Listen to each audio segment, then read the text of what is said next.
Hey there. Today we're diving into something really cool, autism and dyslexia.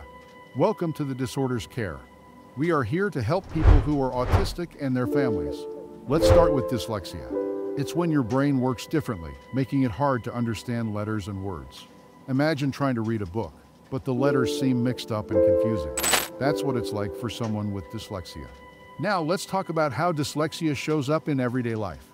Have you ever seen someone mix up letters or numbers like B and D or 6 and 9? That's a sign of dyslexia. It's not just mixing up letters though.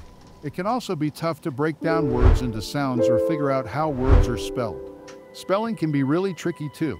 Dyslexia can make it hard to remember how words are spelled or understand why some words are spelled strangely. So, writing can be tough because the words might not come out right. And reading isn't easy either. Dyslexia can make it hard to understand what you're reading, even if you can read the words. It's like reading a book, but not really getting what it's about. Dyslexia can also make it tough to do other things like figuring out directions or managing time. It can even make math harder to understand.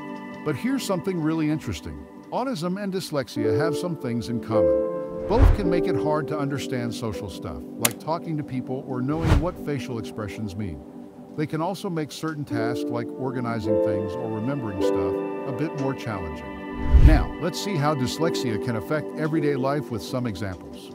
Reversing letters or numbers, mixing up B and D or 6 and 9. Phonological processing, having trouble breaking down words into sounds or blending sounds together. Decoding and word recognition difficulties, finding it hard to read words accurately and quickly. Spelling difficulties, struggling to remember how words are spelled or understanding spelling patterns. Reading comprehension, having trouble understanding what you're reading, even if you can read the words.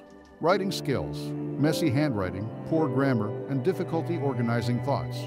Word retrieval challenges, struggling to find the right words while speaking or writing. Spatial awareness and directional abilities, difficulty with understanding directions or distinguishing left from right. Time management and organizational skills, finding it hard to manage time or stay organized. Math concepts, struggling to understand and work with numbers. So, while autism and dyslexia are different, they share some similarities. Understanding these connections can help us support people better as they navigate through life.